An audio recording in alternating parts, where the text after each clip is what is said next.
नमस्ते दोस्तों, आज मैं आपको सुनाने जा रही हूँ प्राचीन भारत की एक ऐसी कथा जहाँ प्रेम है, त्याग है और धर्म का पालन भी। ये है राजा शांतनु और सत्यवती की कहानी। बहुत समय पहले की बात है। हस्तिनापुर के प्रतापी राजा शांतनु का राज्य था। वे धर्मनिष्ठ और न्यायप्रिय थे। उनकी पत्नी गंगा देवी थी, जिनसे उन्हें एक पुत्र प्राप्त हुआ, देवव्रत, जो आगे चलकर भीष्म पितामह बने। एक दिन राजा शांतनु शिकार के लिए गंगा नदी के किनारे पहुंचे। वहां उन्होंने एक सुंदर युवती को नाव चलाते हुए देखा। उस युवती का नाम था सत्यवती। सत्यवती एक मछुआरे राजा की बेटी थी।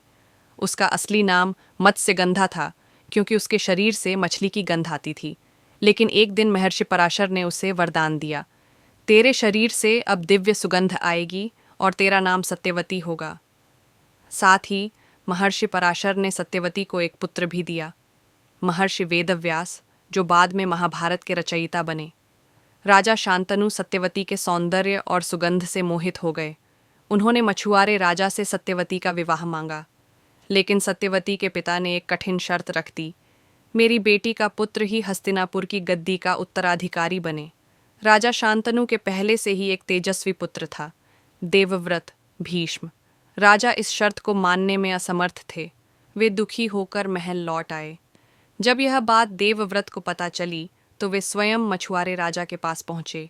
उन्होंने पहले गद्दी का त्याग किया, लेकिन जब मछुआरे को यह भय हुआ कि उनके पुत्र कभी गद्दी का दावा कर सकते हैं, देवव्रत ने भरी सभा में प्रतिज्ञा ली, मैं आजीवन ब्रह्मचारी रहूंगा और कभी भी हस्तिनापुर की राजगद्दी पर नहीं बैठूंगा। इस भीषण प्रतिज्ञा को देखकर देवताओं ने आकाश से फूलों की वर्षा की। तभी से वे कहलाए भीष्म। भीष्म की प्रतिज्ञा के बाद राजा शांतनु और सत्यवती का विवाह संपन्न हुआ। इस विवाह से 2 पुत्र उत्पन्न हुए, चित्रांगद और विचित्रवीर्य। चित्रांगद युद्ध में मारे गए और विचित्रवीर्य भी असमय मृत्यु को प्राप्त हुए। इसके बाद सत्यवती ने अपने पहले पुत्र महर्षि वेदव्यास को बुलाया। वेदव्यास ने विचित्रवीर्य की रानियों से संतान उत्पन्न की, जिनसे जन्मे धृतराष्ट्र, पांडु और विदुर। इन्हीं वंशजों के बीच आगे चलकर हुआ महाभारत का महान युद्ध। तो दोस्तों, यही थी राजा शांतनु और सत्यवती की अमर कथा, प्रेम, त्याग और धर्म का अद्भुत उदाहरण।